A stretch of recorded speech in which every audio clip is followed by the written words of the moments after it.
Good morning and good afternoon to me, Kyle. It is great to see you this Monday. Morning. Thanks for having me. Thanks to our pal Gray who connected us. Yes, big shout out to Gray. It is so cool when just networks of people are able to collide or overlap. I feel like collide's an aggressive word, but like come together. That is Yeah. a sweet thing. And to be joined from the other coast today is always mind blowing. How we get to be so connected, even if we are so geographically far. What is it like to be you're in Southern California, like LA area, right? Yeah. What is that like in October? Like, do people drink pumpkin things? It feels a little bit No. like it doesn't make Uh sense, but yeah, I grew up on the East Coast, and so I kind of, now that I live on the West Coast, like I took fall for granted growing up, and I definitely like miss those vibes. Yeah, it feels fall like today, but yeah, it's not the same at all. There's like no foliage change or anything like that, and I miss that a lot. I always try and like take a trip around this time of year. I haven't been able to, and I feel like I'm probably gonna miss that. But yeah. I'm sure it's trippy, but at the same time, like probably a lot of our like festive films are filmed in California, right? They import the fake snow, they import Yeah, oh yeah, pumpkins. So yeah. um, we you we can celebrate make it look like it, but yes, if you're living it, it's not definitely not the same. the perfect beach day, probably. Yeah, for sure. Oh my gosh. Well, thank you for making some time on this perfect beachy October day to chat with me. For anyone who doesn't know you, this is Kyle Rose, cinematographer, as like the big umbrella term, but really so many cool things go into that we'll hopefully get to speak about a bit today. I really like Kyle to start at the beginning. You kind of teased that you did not grow up where you're living currently. So let's go there if you would. What was your Oh life like gosh. as a kid and like when did these creative kind of juices start to become part of your radar? Yeah. So growing up, I had like creative people all around me. My family, my parents weren't necessarily creatives themselves. My dad's a firefighter. My mom works in business travel for American Express. But I had an uncle on my dad's side who was a photographer. And on my mom's side, her one brother ran a really successful ad agency in Baltimore, Maryland. So he was on the graphic design side of things. And I have an uncle who I live 10 minutes away from now who works in the film industry on the crew side of things. And so, I always had these people around me. And so, by the time I probably got into sixth grade, I started weighing what I wanted to do. I knew I wanted to do something creative. The graphic design side of things appealed to me first. I took some web design classes as a kid, but I didn't really stick with any of that. But I still am very interested in all of it, even if it's not like my bread and butter. But that was really the start of it. And so eventually I shifted my focus to photography and just kind of started learning the ins and outs of that. My dad was always a hobbyist photographer. Like he always had a pretty nice camera to take family photos on. And I just started messing around with that when he wasn't using it and kind of learning the ins and outs of that.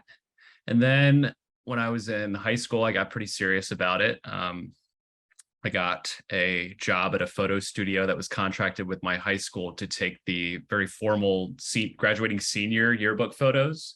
We Mm. weren't like going to the gym, in the middle of the school week and doing the photos for all the kids, but I was at a studio, and everyone would come in and get their like very formal last yearbook photo shot. So that was a really cool job. I mean, I was working all summer, making more than minimum wage as a high schooler in like a photo studio environment. And that was a really cool thing, especially, for someone that age. But eventually, I would go home and I wouldn't be as interested in taking photos anymore because I was doing it all week. I started out doing post-production on the photos. And then when my graduating class came through, I got to actually take the photos and be a photographer at the studio. So that was cool because like every day I got to see a bunch of people I knew and, Yes. that was really good, but it did become work. And so somewhere in between all that, I kind of became aware of the role of the cinematographer and what that job was, and that really started getting the wheels turning on the crossover between still and motion photography. Um, there's similar technical attributes, but they are very different things. And so, it was kind of the perfect, like, okay, maybe I'm not 100% into the still photo side as much as I was before. And I've come back around to that. It's a very important part of my work today. But at the time, it was the perfect like jumping off point where I could have a refreshed take on something that I learned, spent a lot of time learning these skills for. And yeah, here we are. And I actually like Instagram, I've been on it since like day one, which is ridiculous, but I got like an on this day notification a few weeks ago, and it was like a photo I took of the lens on my camera, and it was from 2011. And that's where I was kind of aware that I've been pursuing this creative side of things for over 10 years now. And that was kind of an eye-opening moment. But Yes. I'm glad to still be doing it, and I feel like I've made a lot of progress since then. So that's something I'm very proud of. Yeah, it's so surreal and so cool to see how things come full circle in some ways, or how we keep Yeah.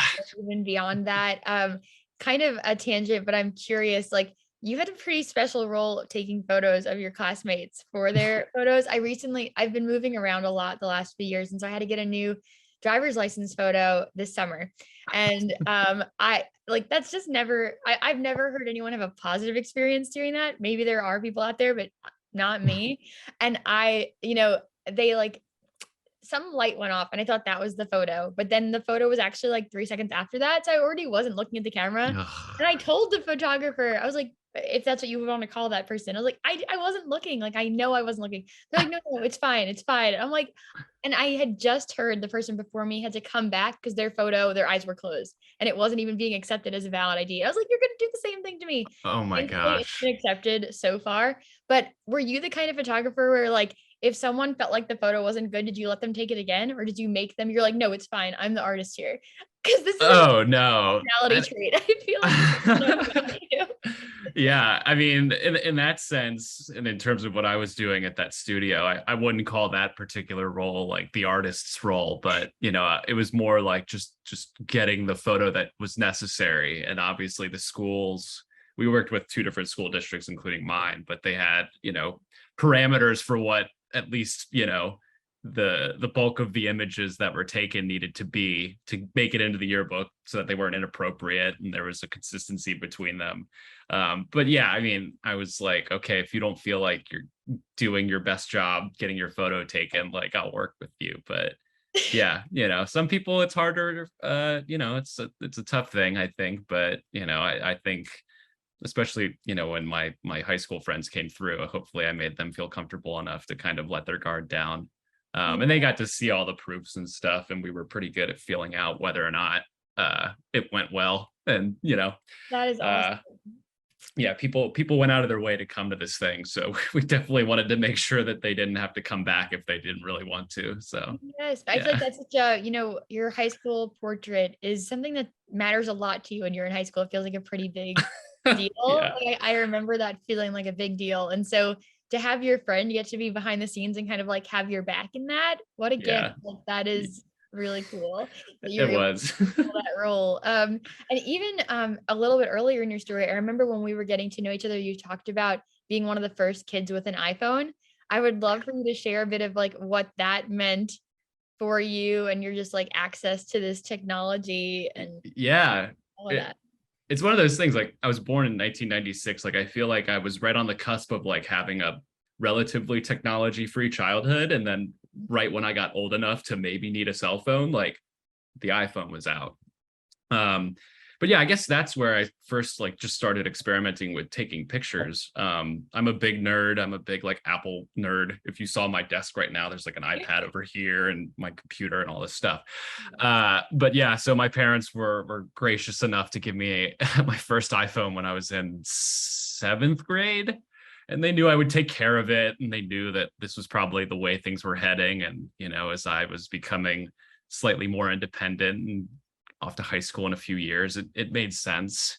And but yeah, that was like the first camera that I ever really had, and it was in my pocket all the time. So I got really into like downloading all the photo editing apps. This was before Instagram came along, but even then when Instagram came along and everyone used the built-in filters, which are still in there, I'm pretty sure. Like there was like 10 to 12 like old-timey filters, but that was like that was the start of that, and now it's kind of overplayed and overdone. But yeah, it was just like a time to experiment. And the photos compared to what an iPhone camera is today are nothing to really sing about. But yeah, that's where it started. And then I very quickly was like, okay, like I want a dedicated camera now. And it was a slippery slope from there, obviously. But yeah, just the fact that I had this thing that could take photos in my pocket all the time. And when the opportunity presented itself, I would go and see what I could make, just on my phone. And even back then, it feels like it was pretty advanced at the time. Obviously it's only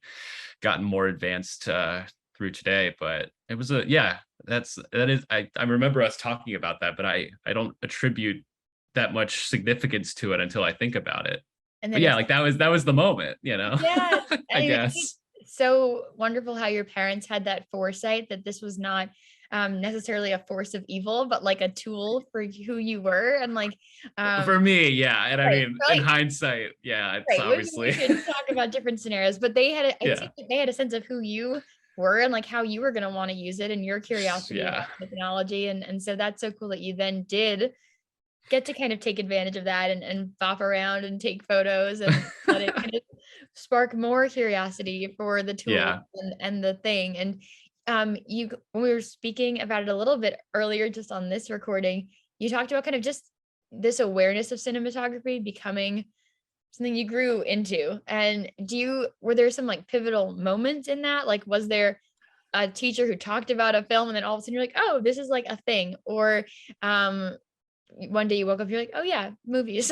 Or like Yeah. what like Growing up, I wasn't making films with my friends or anything like that. I kind of wish that was what I was doing with my free time, but I watched a lot of movies. I was actually thinking about this a few days ago in preparation for this discussion, but we had a big project that all of the juniors to seniors had to do before we could graduate.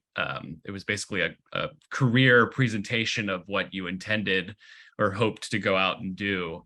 And it was kind of around that time that I was exploring, what post high school life was going to look like and stuff. And there's probably a handful of films that I watched and I was like really moved by, but I just never considered that there was a person actually behind the camera making decisions about that. And so I don't know if it was like perfectly aligned with that particular big school project where I had to pitch what this job is and what the responsibilities are to like a panel of administrators and teachers and all this stuff. But that's probably where I actually got into the nitty gritty of it at the time. Yeah, it's like I guess the moment of awakening wasn't so much like a light switch, but just like a gradual like, oh, like I see that someone is making different decisions about how a movie or a film or music video or TV show looks. And then watching something else and being like, oh, well, this is different. And that's like a whole different set of decisions that the person involved with that made. So I think it was kind of gradual, and then it like crescendoed and I was like, oh, like that's cool. I want to do that. Yeah, that's probably the best answer I can give. Maybe one day I'll wake up and actually be able to pinpoint like the moment it happened, but I think it was gradual, and I'm glad I got to the conclusion, and here I am still, sticking to it. So that's cool. and I think that's it is gradual, and then our awareness of it is gradual too. In Mhm. social work, we think about this notion of ourselves as autobiographical authors, and like so we'll continue looking back on our lives and refiguring out how the pieces go together. And so as 20 somethings, I think that's a pretty good understanding where come back to us in 20 years, we'll have a whole different understanding of Yeah. what that all meant. But how cool, like I think in high school we take for granted, they want us to like make this chintzy project about what we're gonna do as grown-ups. And like it does kind of prompt your brain, it seems like, to think about, well, what do I want to do so that then I'm sitting in front of a music video later and all of a sudden realizing that people are making it because I'm thinking Yeah. about what I want to be making later. Like that's amazing, right? It's something Yeah. so And I'm simple. just glad that I was actually able to do the project and not feel like I was just BSing it. Yes. Like I actually was like, I'm interested in this and that. Like it was a difficult thing, especially from a not experienced public speaker perspective at the time. to go up in front of all these people and convince them that what you've chosen to do is actually worth, you know, Right. worth their time, worth what you want to be like, how I wanted to spend that whole semester or whatever it was working on that. Yeah, it was just nice to know that it was actually coming from a genuine place. If I didn't know what I wanted to do and I just had to come up with something, I can only imagine how much more miserable a Yes. big daunting project like that would have been, especially considering that my eligibility to graduate depended on it, you know. Right, no big deal. Yeah. So that was a beautiful opportunity and really cool timing. And from there, was it an automatic segue to post-grad education and like pursuing cinematography and photography, or what came next? Yeah. Well, my parents were always like, "You're going to college. Like, you're going to college. You're going to college." And I just never really thought twice about it. And especially since, Los Angeles, Hollywood, all these things were so far removed from where I was in small town Pennsylvania. It felt like a necessary step. In hindsight, maybe I could have made some different decisions and just made my way out here. And like I said, I have family here. Like maybe I could have just come out and winged it. But I decided to go to film school. I think back to the time that I was weighing my options, and I don't even know if I researched them hard enough. Like I was just like, okay, this place has a film program. It seems like it's solid. This place has a film program. It seems like it's solid. I ended up at the Savannah College of Art and Design, which was a really great place to go. It's in small town Georgia. It's kind of an unexpected place, but it ended up working out very well. But I have little recollection of actually making like the most informed decision that I could. I applied to probably 6 or 7 schools and got into, I believe, 4 of them. Then a few of them, I was just like, I don't really know if I wanted to do this. I just wanted to say that I applied to another place, but Mhm. um, Savannah SCAD for short, ended up working out very well, and I'm really grateful for what I learned there, the time that I spent, and it set me up just enough to move to Los Angeles a month after, and fortunately I fell into shooting things very quickly, and that's definitely a privilege, and not something that everybody who comes out here pursuing the same kinds of things that I'm doing now is afforded. So I Yeah, yeah, it that's went pretty well, but like thinking back on it, I'm like, did I consider everything as much as I should have? And it's a relief that it ended up being okay. it's mind-blowing to me when people do know what to consider. Like I went to business school and it worked out okay, and then Yeah. I switched to social work later. But I remember colleagues being like, "Oh yeah, we're here because company X, Y, and Z recruit here, and they don't recruit at this other school." And I was like, "What does Hmm. that even mean? What's recruiting? Like what? Yeah. How do you know? You're 18. Like this I is know. It's why are you it's wearing a a suit?" it's crazy. I mean, it's like, yeah, I'm 18 years old, like the world is my oyster and all this stuff. And it's like, I don't know. That was a big decision to put. I mean, that's a big decision to put on the entire world of 18-year-olds, and yeah, Right. you And just hold on for dear life and see where it takes you. yes, and I think, for you, it was ended up being a great place, which was awesome. And for other people, if it's not, like you can change. I know a bunch of people Sure. transferred the second year because then you learn the information, but you can't Yeah.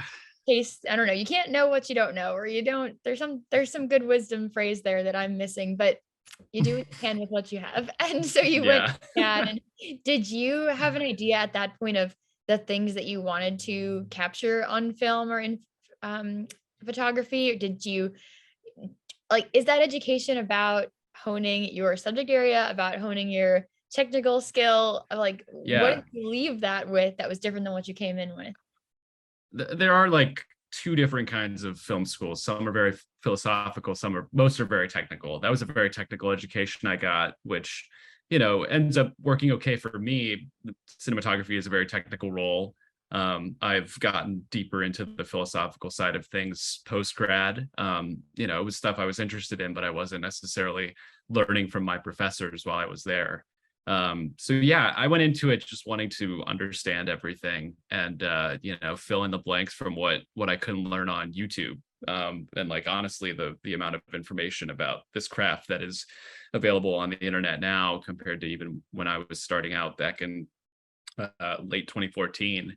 I mean, it's crazy, but yeah, I really just wanted to go in and I mean, it was really like see where it took me. You know, but it was an environment where there were a bunch of people trying to make stuff just like I was. And I mean, sometimes it's like it's literally just a really expensive excuse to go somewhere and use the resources afforded to you to make stuff. And some people need that, you know. And I probably did myself, you know. I didn't really know what to do, but I knew that I needed to learn how to make things and actually make them. So, you know, and it's funny you mentioned transferring second year. Like, I wasn't sure if I made the right move by the end of the first year. I didn't have like the best group of friends or friends that I felt like I really connected with. And towards the end, I ended up meeting a lot of my closest friends who are, you know, a lot live out here today. They're not even filmmakers. They were all different creative other majors at this at SCAD. And but I stuck it out, and yeah, I just went on making stuff. It's yeah, a very expensive reason to give yourself to just go and make things. But I think you need that, you know, especially if you don't know how to even start, you know, but like you need the work to get the work. So yeah, Yes, that's yeah, I think I answered the question. I think you did great. And I think that's so true of like, if you have the opportunity to go to school and your resume pre-school is pretty sparse, like schooling Mhm. does give you a little bit of like a repertoire to present yourself to the world, right? And a little bit of credibility where it's like I don't have work experience yet, but a bunch of people who do have work experience worked with me. And so I Yeah. can run with that and do some little things for you that help me to grow. And so I think that is cool when we so clearly don't know where to start in so many circumstances, like not even Yeah. knowing which school to go to. It's like, okay, we ended up at the school, thank goodness, one way or the Now other. what? And now you're going to help me figure out what to do next because I've never been Yeah. here before, and that's valid at any age when we were doing something new. Mhm. I think that's really cool, and I mean, really hard in the moment to feel like you don't have that community, though. How, was that an intentional thing that you did, or you just happened to be around some people who became friends for you? Like, because Yeah. that's not easy. Yeah. Yeah, it was just kind of happenstance, but I was like, okay, like I like these people. I really started spending genuine time with them probably a month or two out from like breaking for the summer. But it was enough for me to be like, okay, like also transferring is just hard. And I was already dealing with enough of the first year college experience that I was like, all right, like I was also a mixture of like it's an art school, liberal arts school. There's a lot of foundation classes in drawing and um, design and all these things that, you know, in hindsight, I recognize that they played a role in even what I'm doing now. In the moment, they didn't feel like it. I'm an awful drawer. And I just hated that I wasn't actually even really doing that much on the film side of things. So it was a mixture of those things.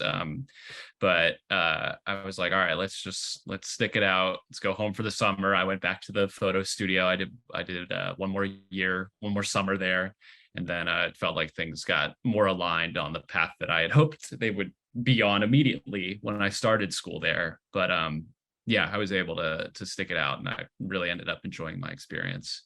Yes, I think, that's really awesome how you were able to come back to that thing that felt a little bit more comfortable too, like, as we keep Yeah. pushing ourselves in areas where we don't feel like an expert, to have that thing where like, "Okay, I am confident in some things, and some things I haven't learned yet."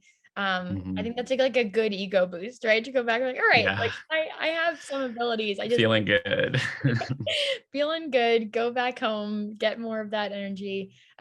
Those are good things. So, how would you describe your work now? If someone is meeting you for the first time and you're kind of like pitching what you do, I'd love to hear more about that. Yeah. So when I moved out here, I fell very quickly into commercial filmmaking, advertising. So the bulk of my work is on like the professional work that I've done is in the commercial space. I've done a lot of car commercials, some music videos, but then I've also tried to balance that stuff out with like very personal work. I've gone and made my own short films, and I've made a few little documentaries here and there. So I try to keep it in check because, commercials are very fun. They're very fast paced, but they can be stressful. And a lot of times you you think they're going to go one way, and then you see them on TV or before a YouTube video, and you're like, oh, that wasn't, I don't remember, like I did that, but that's not how I thought it was going to go. And that's okay. That's the way it goes. But yeah, I try to keep all that stuff in check by making work that's very meaningful to me. I shoot, narrative little short films for my friends. And I've never done like a feature length, 60 to 120 2-hour, movie yet. That's a very different kind of filmmaking. But that's something I look forward to doing someday. But I'd say, I work a lot in the short form space, from 30-second commercials to 10 to 15 minute narrative short films. That's where things are at now. But all of it seems like a means to an end to get to the pinnacle of like feature filmmaking, studio budgets and stuff like that. So I'm just trying to see where all that takes me. But the commercial filmmaking side of things gives me a lot of experience. It lets me travel a lot, and like I said, it's very quick. So you blink and it's over, and then all of a sudden you see it and it's completed, and that's a very exciting thing. So yeah, that's the abridged version, I guess. That's so cool. And I can imagine that being really instantly gratifying almost. But also I thought what you said was really revealing of like, you do this project, then you look at the final thing, you're like, oh, I thought this was going to go differently. What is the role of that you play in that like big team of people versus Yeah. how other people show up? Like, I'm just Yeah. So on the commercial side of things, that you're executing something that's been thought, in terms of the cinematographer, thought out way before you're even brought in.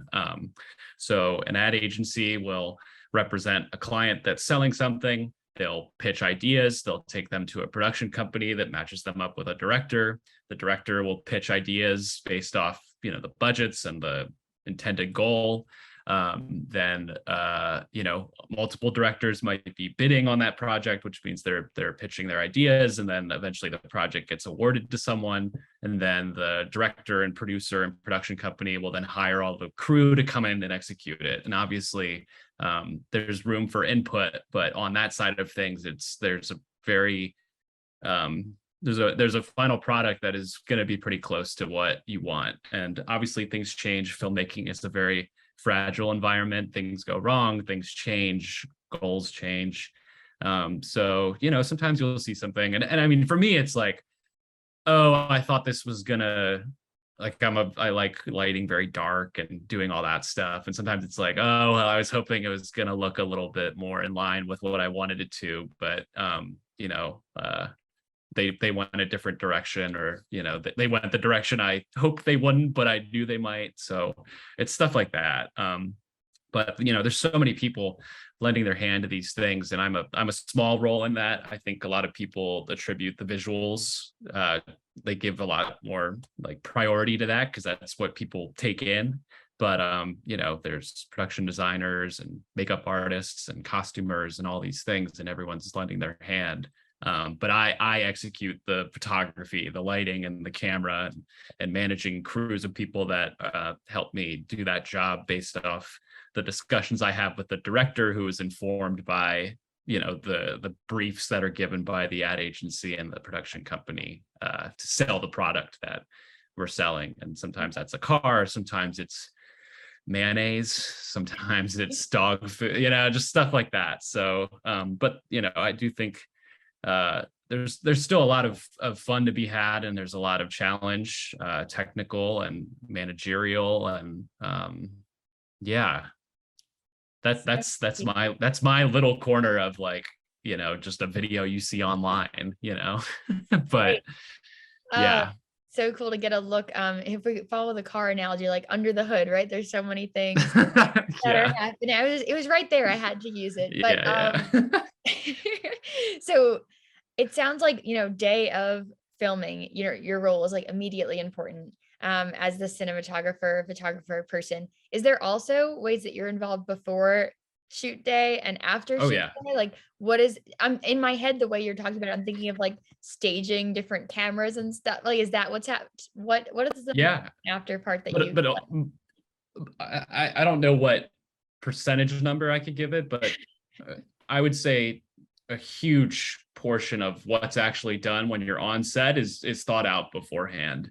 I mean, there's room for improvisation and reacting to things on set, but in the commercial environment, for sure, you go in knowing exactly what's going to happen, and obviously things you have to react to things that go wrong and changes from the client agency side of things.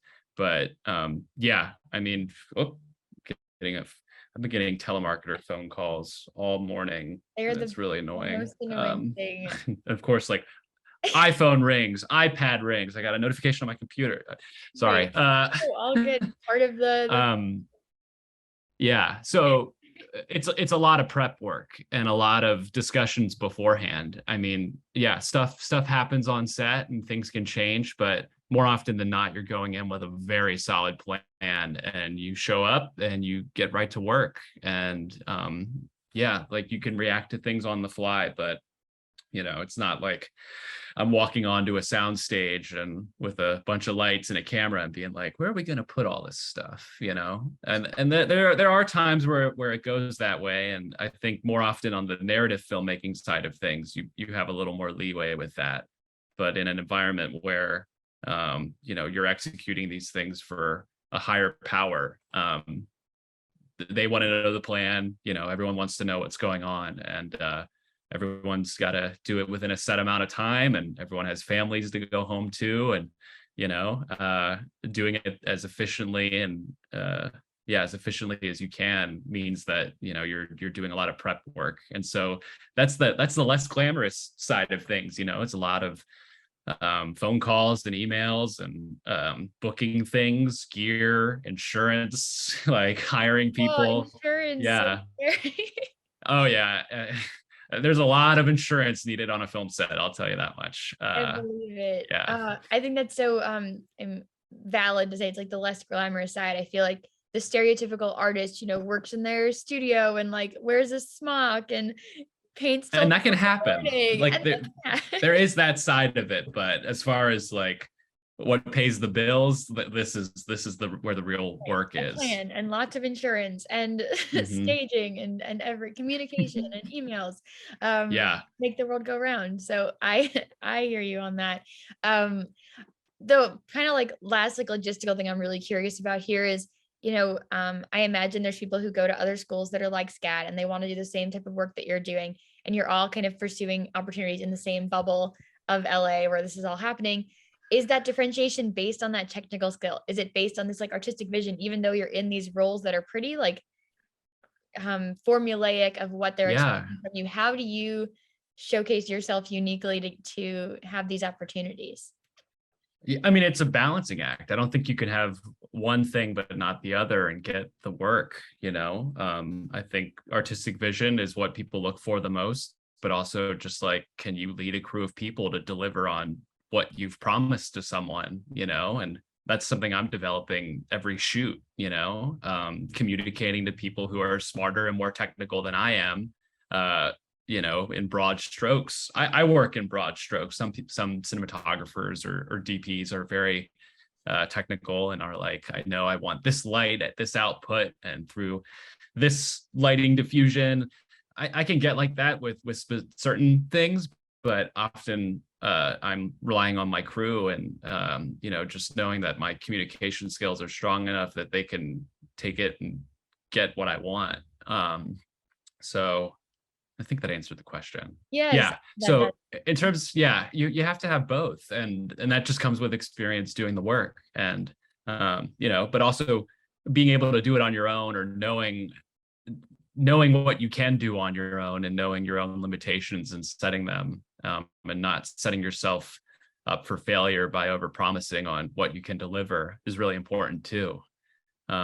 So sometimes I've got a whole crew of people who are listening to me, and then they're directing more people who are working under them, based off what I tell them to go and do things. And sometimes it's me and a camera and maybe a light or two, and I'm like, this is what I know I have to work with. So yeah, it can really depend, but it's very managerial and it's very artistic vision, and you have to develop both kind of in tandem as you go along and learn more. So yeah. Yeah, I love that. I think, even if the majority of people who listen to this don't have that same background or career trajectory, like that is such a valuable approach to whatever thing you might be doing, right? The ability to communicate Yeah. ideas and have ideas. Like you can't just do one. Like they are pretty important in tandem. And so I will pull up some of your work and we can see how that actually plays out. Oh boy. So, Yeah. I didn't really put any context for these things, and I'm just excited to hear what we're looking at, from your eyes and what was going on behind the lens, in these moments. Yeah, these are some samples from my still photography portfolio, which is only something I've gotten back in touch with since making the transition from photography to photography. I guess during COVID, I bought a camera, my first like actual camera in years. I carried my phone around and shot stuff with that and got artistic with it. But I actually got back into having a dedicated camera that I carry around with me everywhere. So during COVID, I just would go on walks and just look around, and obviously there's a car in a photo. I just have like a developed eye for seeing cars in interesting places, and also I couldn't shoot people really during that time, so I feel like cars have a lot of personality, and especially living in a city like LA. It's a very car centric city, and I think it's interesting. People will just like shove their cars in their driveways and they'll sit there for decades because they got a better car or whatever. So I found myself walking around my neighborhood and looking for scenes like that, and I think I make it look very dramatic and moody, which is always my style, very dark, and black and white is a pretty common theme in my work. um yeah, that's just like what catches my eye. That second shot is from right outside my aunt and uncle's house. They live right at the foot of this giant rock. There's a neighborhood here called Eagle Rock. That's the Eagle Rock. And that was I was over at their house, and that's my cousin and his friend, and they went up on top of the rock just to watch the sunset. And I just happened to be down below, and I just snapped it really quick. And it's a favorite photo of mine for sure. And it was just like right place at the right time.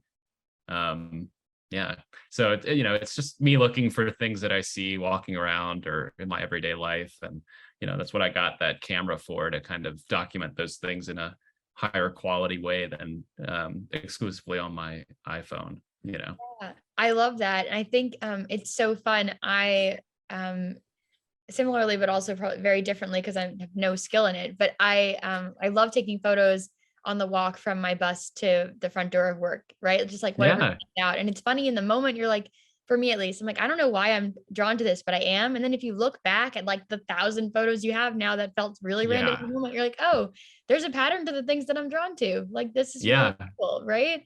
Um, yeah. It can be overwhelming going out for the first time to want to take photos and create photography. The world is so overstimulating, but I think if you can find things that speak to you and you can calibrate your vision and sense of what to actually look out for when you're walking around, that can help you find a voice and a language in your work. So in the sense of looking for cars, like, I don't even think about it anymore, but like I'll be driving home and just, like, look over to my left and be like, "Ooh, that's a cool shot." like And must I've been doing stop, that for a long time. What?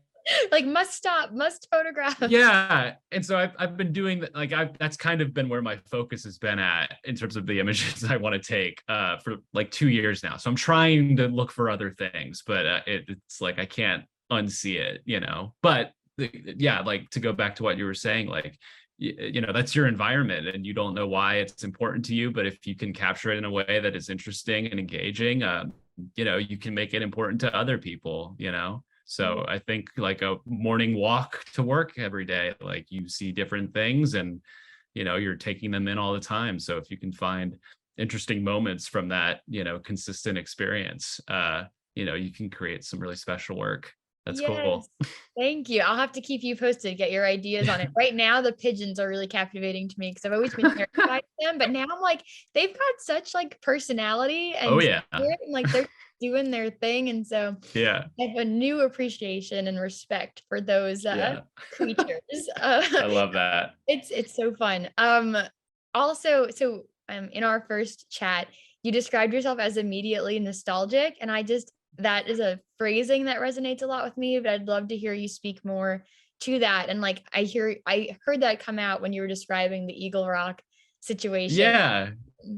I mean, I guess a better way to describe that would just be I'm like really present in the moment. So, I'm just aware of things as they're happening and I try and not miss them. So, on top of taking these very artistic and these stylized photos, like I take photos of my friends and I doing stuff, and I just try to, be aware of what's important to me at the exact moment. I'm like, this feels good and I want to remember it. So a lot of my photo library is a mixture of these artistic photos and then just me and my buds, doing stuff. So I try and keep that all in check. And, I think it's easy to overlook these things as they're happening to you. So I just find that photography at least is a great way to, and I mean, it seems like an obvious, like, yeah, take photos of your friends and family and like these moments that are important to you so that you can look back on them later.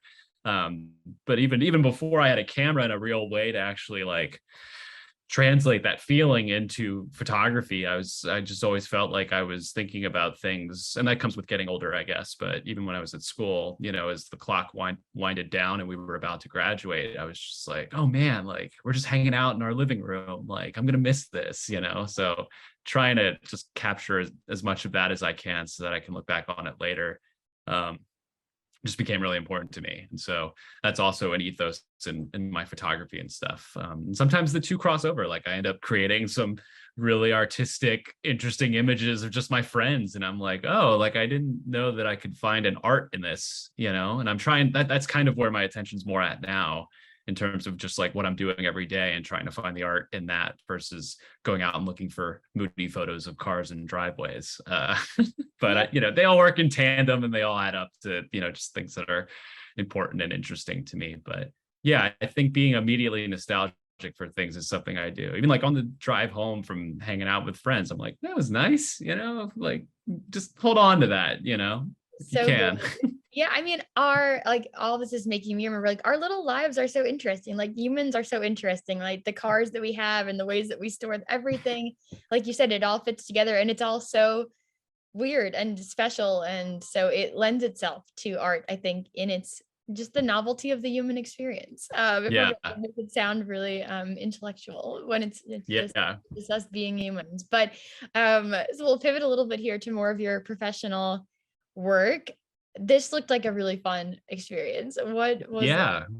Yeah. So this was back in August. I shot 2 music videos for this band called Jaguar Twin. That's Jag WAR. Little, it sounds like Jaguar, like the animal.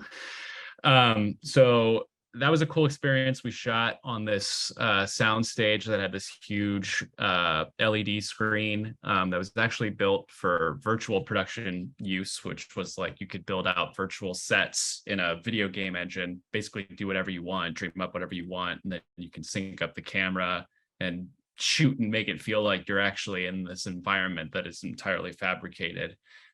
This particular band is pretty like internet forward and kind of in the NFT Web3, all this new stuff that's kind of boiling to the surface. So this particular video, we didn't do the virtual production stuff, but we used that screen with a video that was on loop while they were performing that aligned with their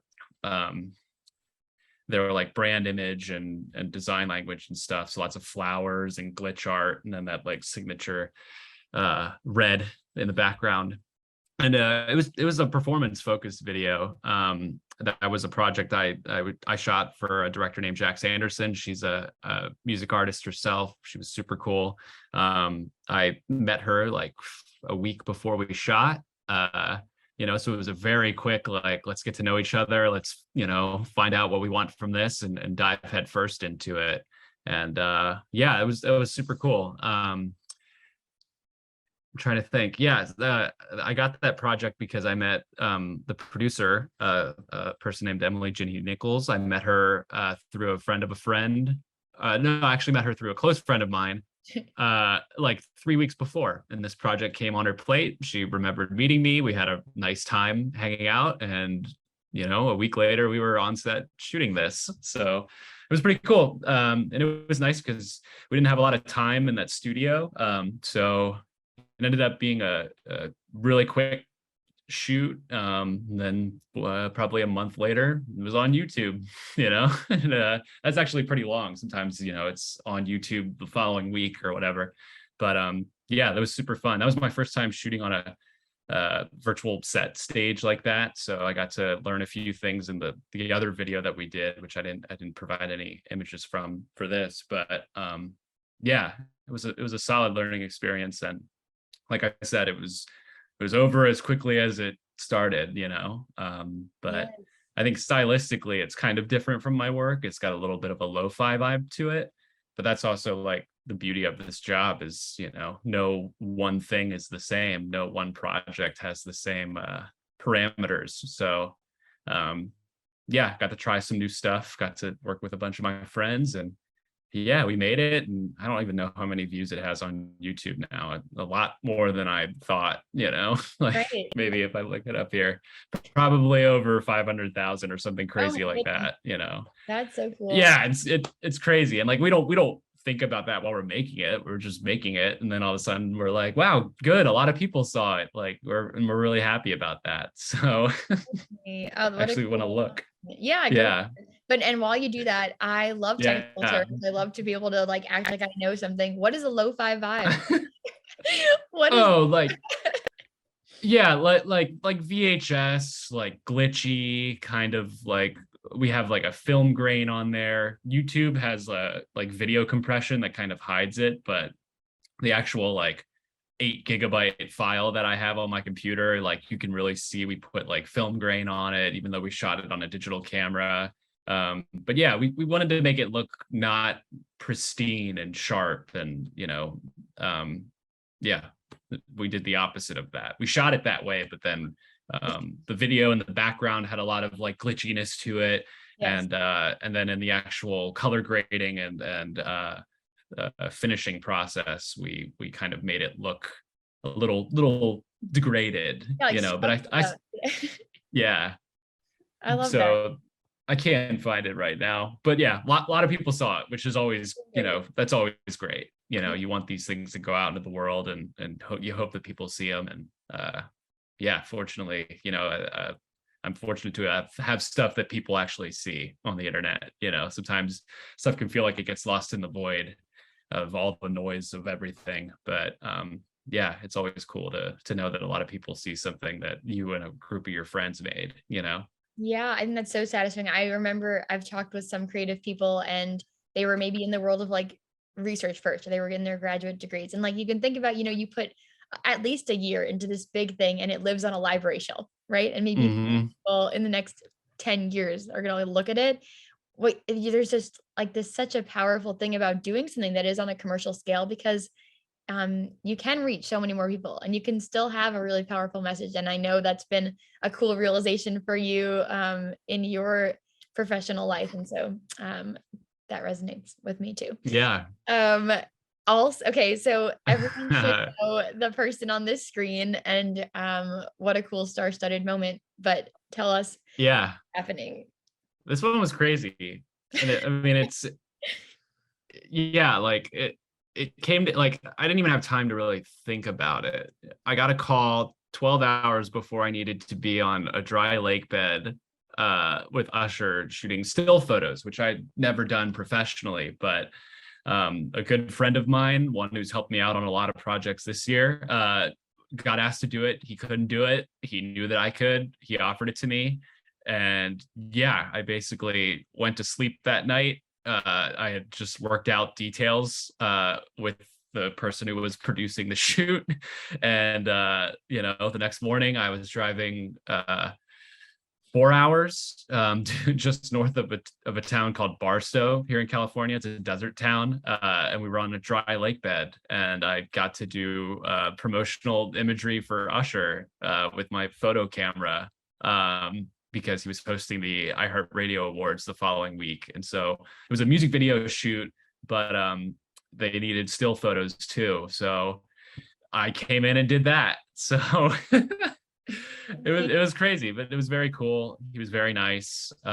His team was very nice. Lots of people involved in pulling that off. And I was just one little part of that whole thing. He was the main part of that shoot was the music video, but I wasn't involved in that.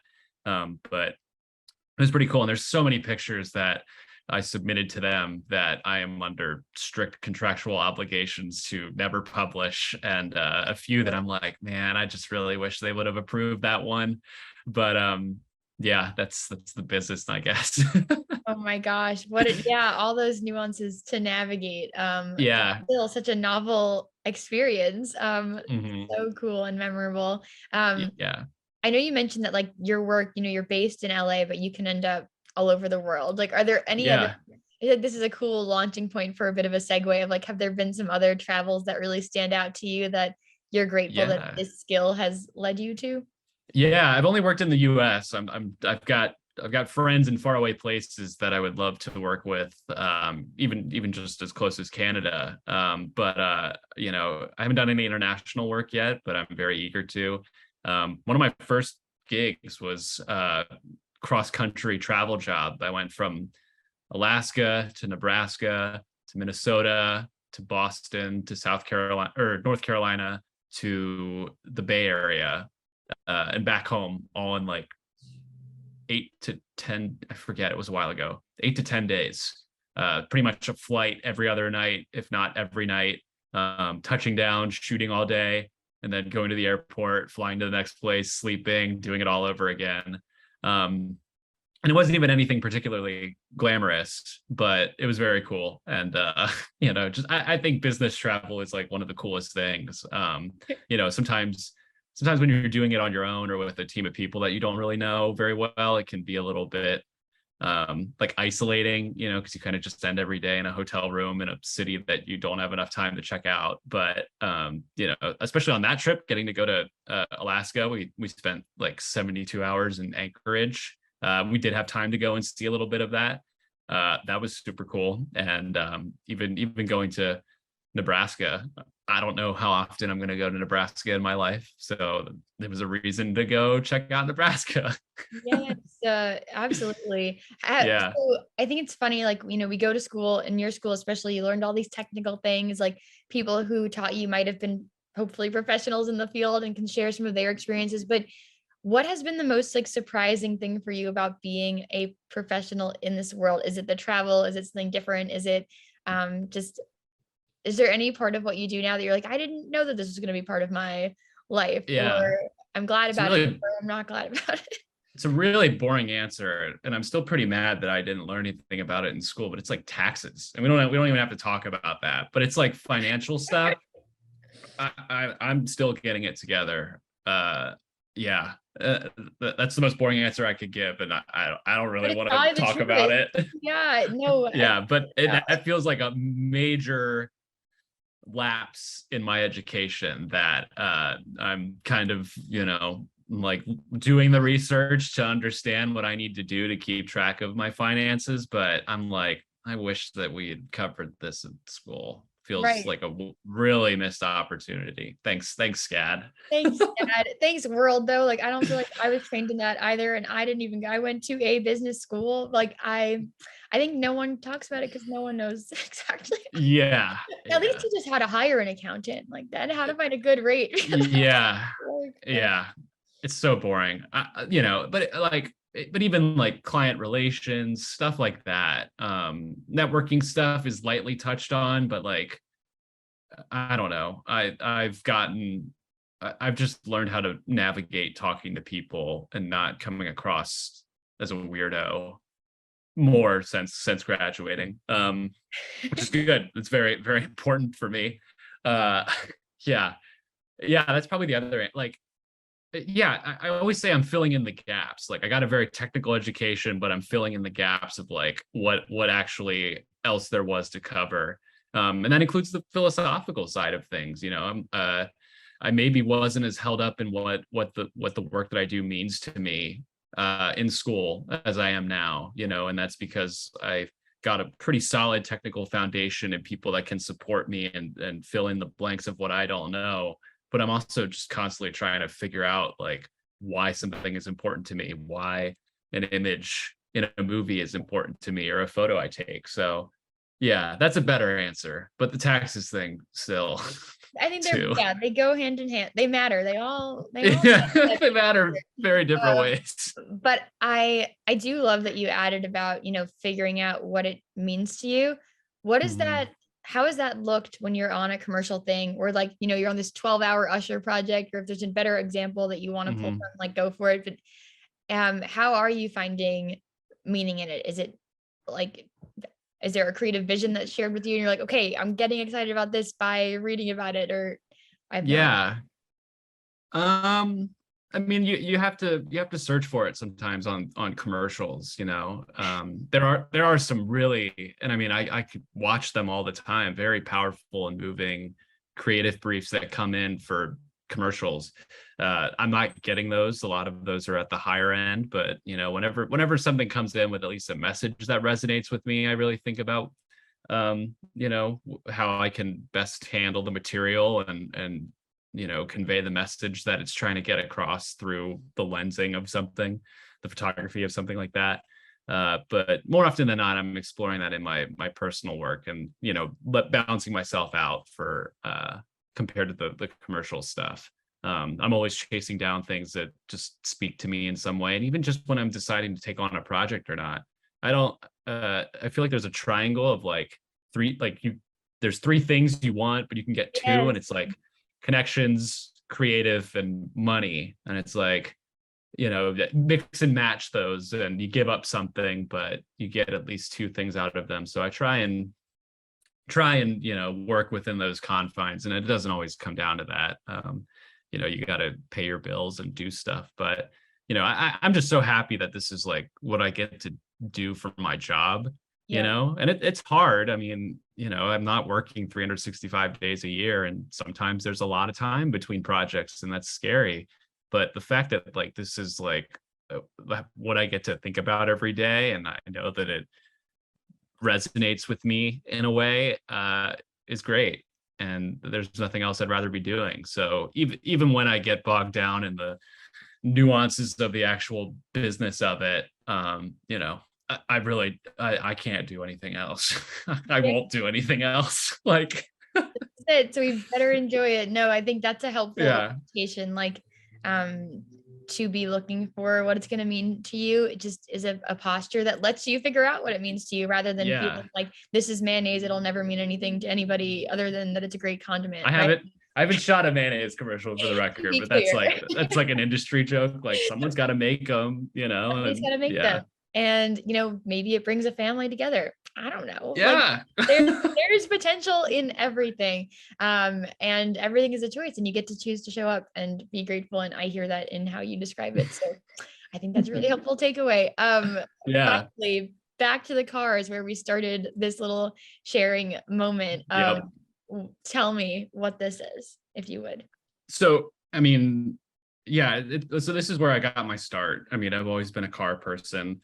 In high school and my early years of college, I maybe made my interest in cars like a little too much of my personality. And awareness of that felt like a growing up moment where I was like, okay, this is all I have to talk about. Like, I'm pretty boring. Like, I know that people aren't interested in that. But growing up, I was a car kid. I had my grandmother would always buy me Hot Wheels cars, and I think we counted, and I had like a tub full of like 800 to 900 Hot Wheels cars or something crazy. Oh my lands. So it's still something that I know a lot about. Not so much working on them, but I just like them.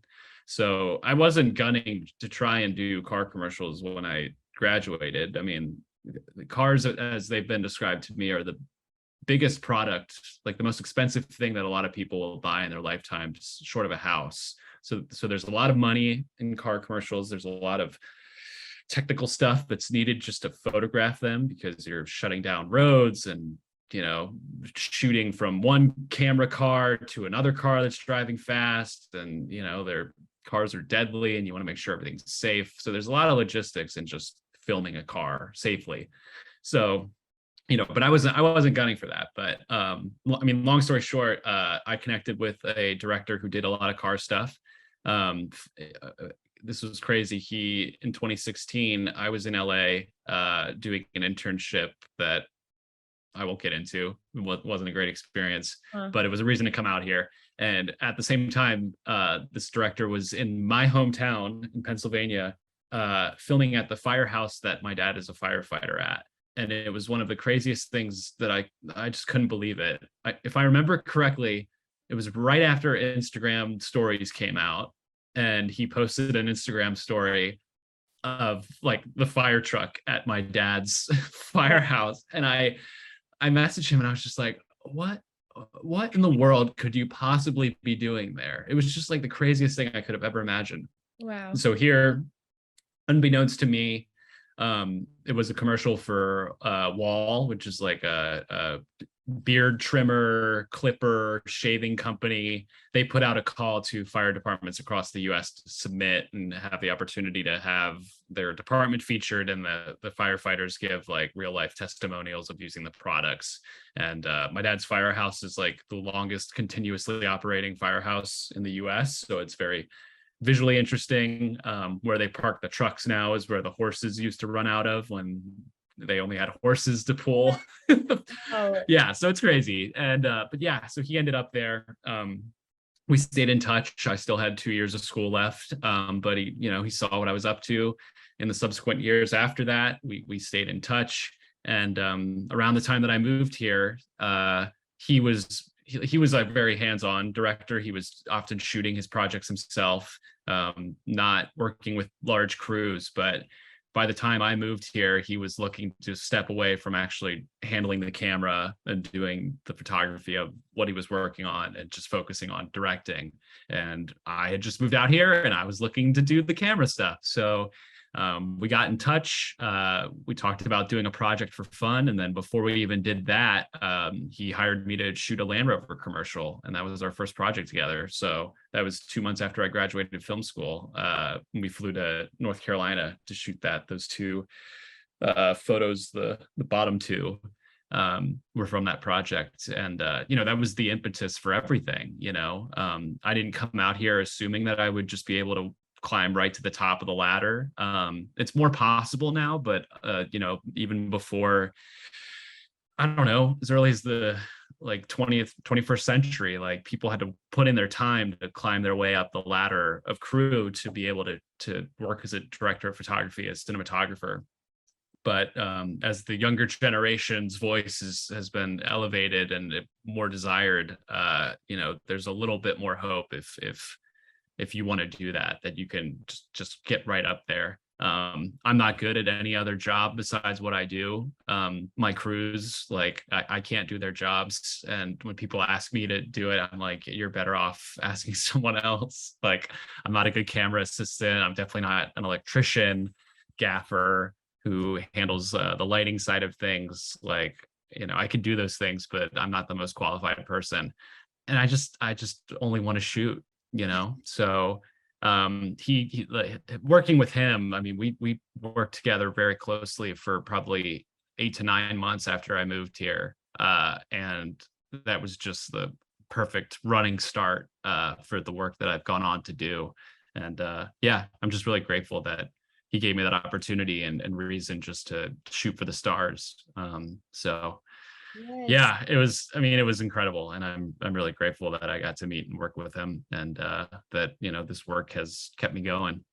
Certainly. What a sweet like passing of the torch and It perfect is, yeah. timing. But also as like a car fan that you said you are, like I'm curious, did you get to sit in these cars? Like they look like ones that people would want desire Yeah, to like drive or test, or did you have some fun moments as like a car no, geek kind no, of I mean, as episodes? far as getting to drive them, no. The days are too crazy. There's no time to go and goof around with the cars we're filming. But when you need the interior shots of the car, I'm in the passenger seat, filming That the was hands so on the steering perfect. wheel and hands on the shifter. Obviously, we shot a lot of these very expensive exotic cars. And yeah, but more often than not, we're either filming them static or I'm in the camera car with that big rig hanging off the back, operating the camera on a road and getting the footage of the car driving, which is a very delicate dance and takes a lot of just getting on the same page, knowing what it's called a precision driver. Stunt drivers doing a little bit more crazy stuff, but we had a precision driver. Precision. Yeah, so coordinating what the camera's going to be doing, what the driver's going to be doing, and making sure everything's safe. So that's the bulk of like what I'm doing in tandem with the director when we're shooting these cars. It's a lot of choreography, which is really Very interesting. cool. Yeah. Yeah, I think this is a cool testament. So much in this conversation we've talked about the value of balancing the technical with like just that inherent like passion and drive, and how cool that the start of your career was at this beautiful balance of like your personal passion and your Yeah. technical acumen. Like maybe not Yeah. everyone gets to be like that, but it's I mean, it makes sense maybe that you were able to launch from that into so many things because it was such a natural pairing of things that you cared about. Yeah, certainly. And again, like this is high end.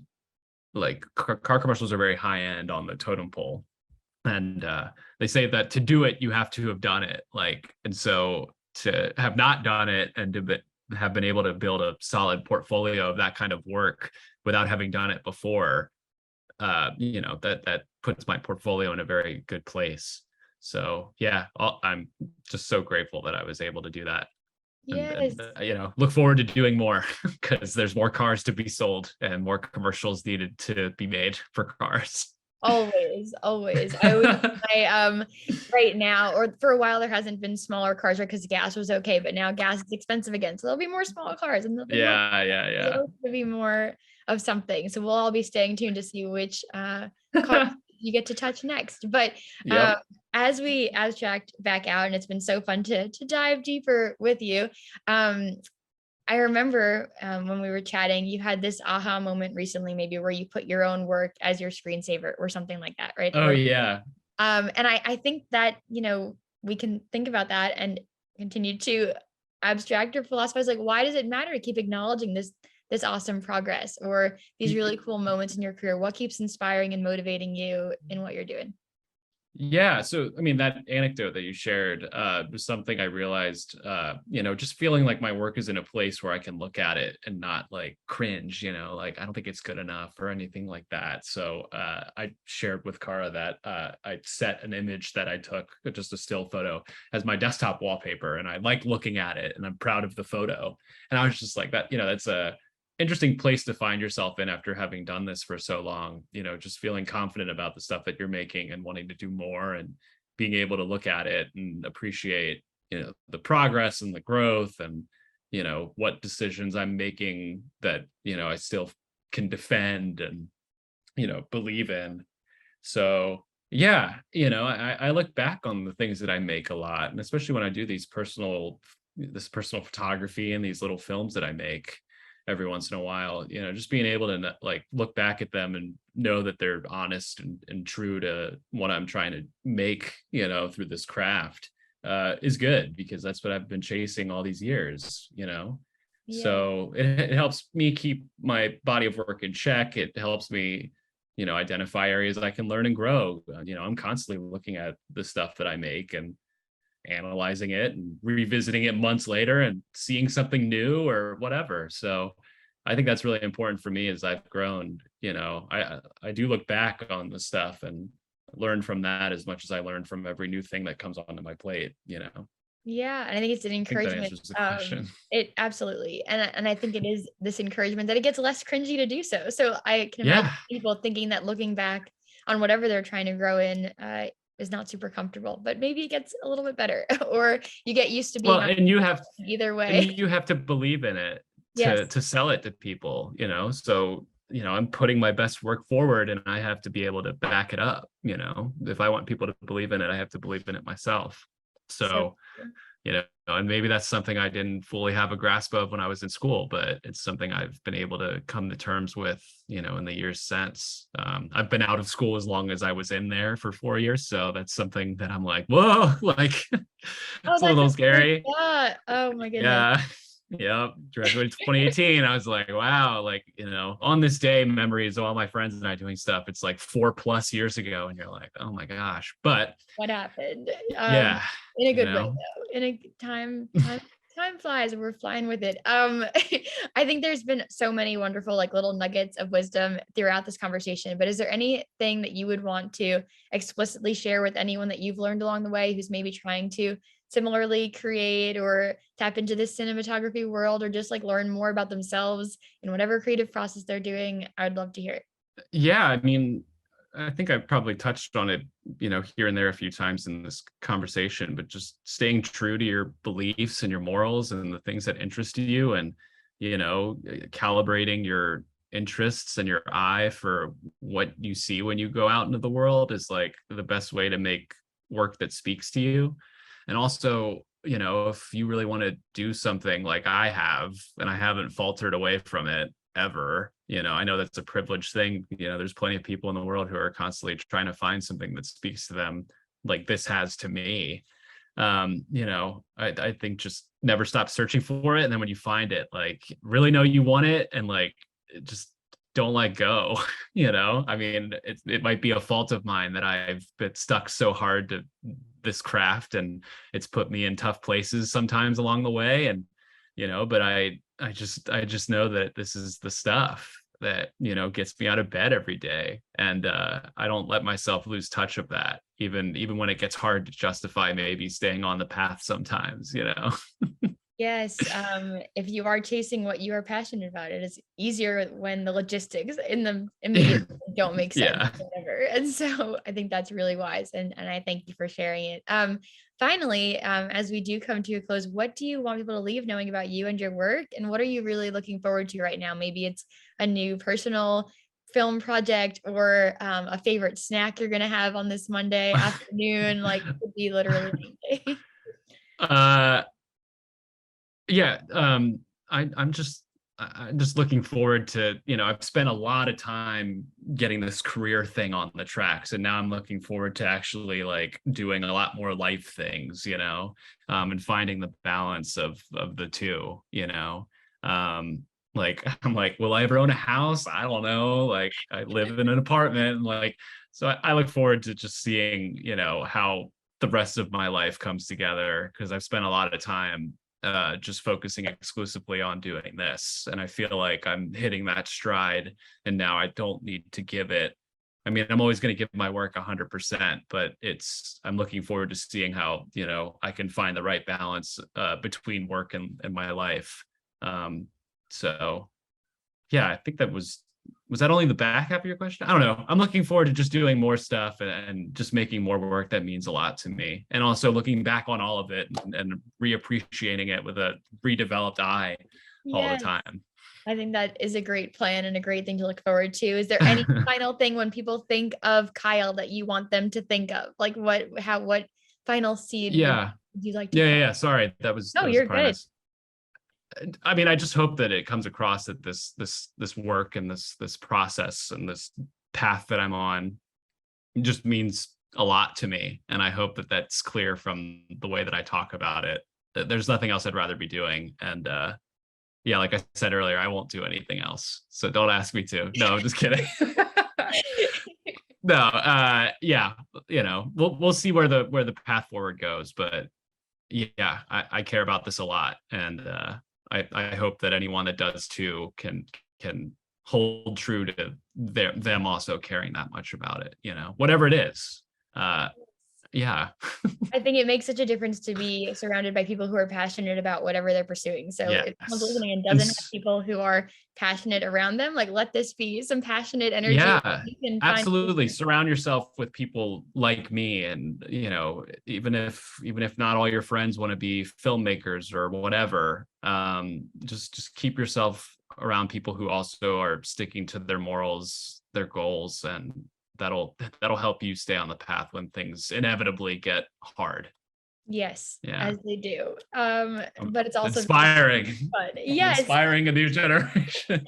Look at this Monday. You know, it's dreary here. We're just getting so ready for the week ahead and the work ahead and all the cool connections. So I love this as a note to wrap up on. It's been so great to chat with you, Kyle. Thank you for taking the time and sharing your story. And I hope it reaches a ton of people who are going to be Yes. inspired and reaching out for their next car commercial opportunity when you need help, when you're the person. Yeah. Thank you so much. And I'm still constantly learning. I'm maybe just getting to the point where I can share insight, but I'm still absorbing all the time. So if you're watching me, I'm also watching other people. So yeah, do with that as you will. As it should be. Well, take care. Thank you. Cool.